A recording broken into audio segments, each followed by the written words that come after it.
Welcome to ચેતુસ kitchen. આજે આપણે બનાવીશું કેળાની કઢી અને જીરા રાઈસ બનાવશું। તો એના માટે આપણે અહીંયા એક વાટકી ભરીને આપણે ચોખ્ખા લીધા છે અને ધોઈ અને 10 મિનિટથી આપણે પલાળીને રાખેલા છે।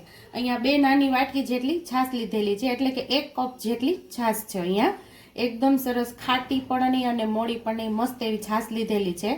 તમારી પાસે છાશ ન હોય તો તમે 1 નાની વાટકી જેટલું દહીં લઈ શકો છો। અને અહીંયા આપણે 2 ચમચી જેટલી ખાંડ લીધેલી છે, 1 ચમચી જેટલી આદુ મરચાંની પેસ્ટ। આની રેસીપી આપણી ચેનલ ઉપર તમને મળી જશે।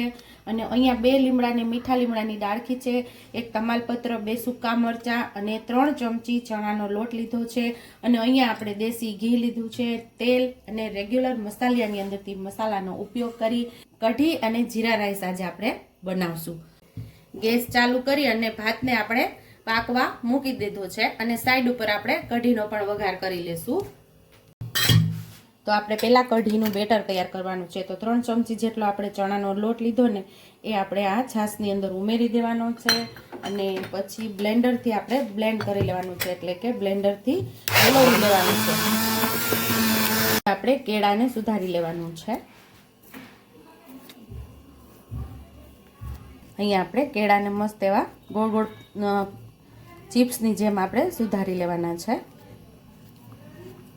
ગેસ ચાલુ કરીને આપણે તપેલી રાખી દીધી છે। તો 1-2 ચમચી જેટલું તેલ ઉમેરશું આપણે।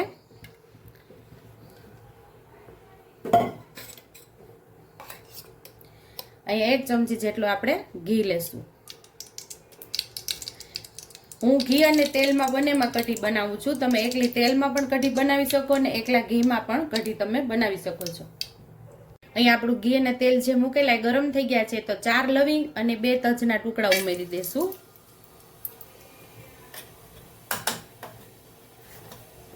એક નાની ચમચી જેટલું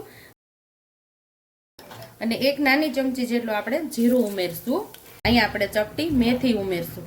તો રાઈ જીરું સરસ ફૂટી જાય પછી સૂકું મરચું અને તમાલપત્ર આપણે ઉમેરશું।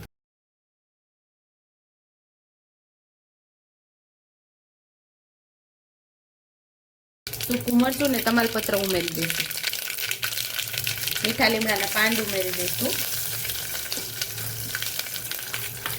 આદુ મરચાંની પેસ્ટ ઉમેરી દઈશું। પેલા આપણે સરસ સાતડી લેવાની છે આદુ મરચાંની પેસ્ટ।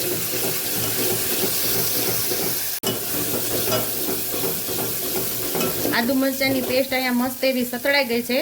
તો કઢી તમારી મારી જેમ વઘારશો ને તો કદી નહીં ફાટે। અહીંયા 1 વાટકી જેટલું પહેલા પાણીનો વઘાર કરશું આપણે। તો સાઈડ ઉપર આપણે કઢીનો વઘાર પણ કરી લીધો છે ને અહીંયા આપણો ભાત પણ સરસ ઉકળવા લાગ્યો છે।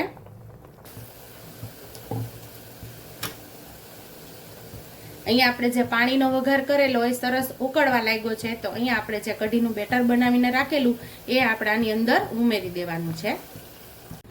તો અહીંયા આપણે કઢીનું બેટર બધું ઉમેરી દીધું છે।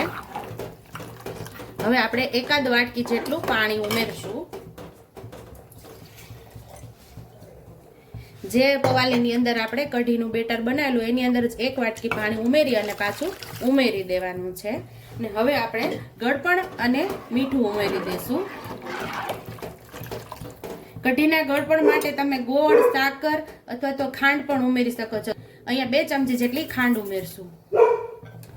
સ્વાદ મુજબ આપણે મીઠું ઉમેરી દઈશું।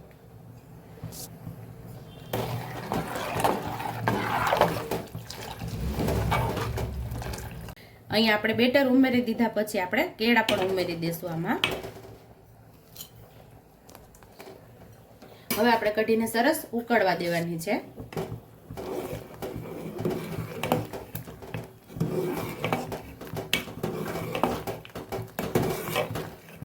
ભાતને ચડતા માત્ર 10 જ મિનિટ લાગે છે। આપણે 10 મિનિટ આપણે પલાળેલો હોય અને આપણે બહુ આને ભાતને હલાવવાનો નહીં, માત્ર ધીમે ધીમે સાઈડ ઉપરથી ને આવી રીતે આમ હલાવવાનો, એટલે આપણો ભાત ભાંગશે નહીં ને એવો ને એવો રહેશે। જો મસ્ત એવો ભાત આપણો પાકી ગયો છે। એક પણ ગોઠલી નથી, એવો મસ્ત ભાત પાકી ગયો છે। તો હવે આપણે આને ઓસાવી લેવાનું છે। અહીંયા આપણે કાણાવાળું વાસણ એટલે કે ભાતિયું રાખી દીધું છે, એની અંદર ભાતને ઉમેરી દેવાના છે અને ભાતને ઓસાવી લેવાના છે આવી રીતે। બધું પાણી બહાર નીકળી જશે.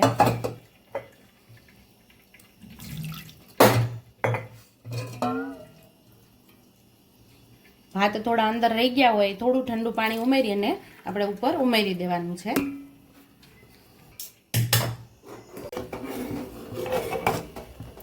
તો કઢી આપણે જ્યારે પાકતી હોય ત્યારે સતત આપણે આમ હલાવતું રહેવાનું છે, એટલે મસ્ત એવી કઢી આપણે પાકી પણ જાય અને ફાટશે પણ નહીં આપણી કઢી. તો અહીંયા જો મસ્ત એવી કઢી પણ આપણી પાકી ગઈ છે.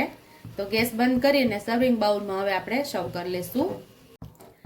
તો મસ્ત એવી આપણી કઢીમાં ધૂપકી પડવા લાગી છે અને ધૂપકી પડે એવી કઢી પાકી જાય પછી ગેસ બંધ કરીને આપણે એમાં લીલા ધાણા ઉમેરી દેવાના છે. લાસ્ટમાં આપણે ઉમેરવાના છે લીલા ધાણા. તો અહીંયા ધાણા આપણે ઉમેરી દીધા છે. હવે આપણે જીરા રાઈસનો વઘાર કરી લઈશું. તો અહીંયા આપણે 2 થી 3 ચમચી જેટલું તેલ ઉમેર્યું છે અને તેલને આપણે સરસ ગરમ કરી લેશું. રાઈસ ઉપર થોડા લીલા ધાણા આપણે સ્પ્રિંકલ કરી દઈશું. અહીંયા આપણું તેલ સરસ ગરમ થઈ ગયું છે. તો 1.5 નાની ચમચી જેટલું જીરું ઉમેરીને ગેસને આપણે બંધ કરી દઈશું. જીરું સરસ પાકી જાય એટલે 5 ચમચી જેટલી હિંગ ઉમેરશું. એટલે કે ચપટી હિંગ ઉમેરી અને આ વઘાર આપણે રાઈસ ઉપર ઉમેરી દેવાનો છે. આપણે આ ભાત જે બનાવીને રાખેલો એની ઉપર આ વઘારને ઉમેરી દેવાનો છે. અને ભાત જ્યારે પાકતો હતો ને ત્યારે મેં આની અંદર મીઠું ઉમેરી દીધું છે.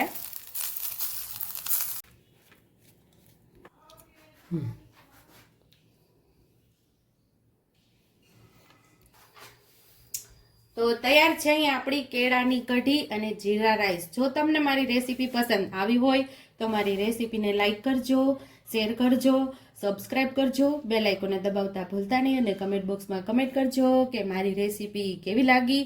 તો આવજો.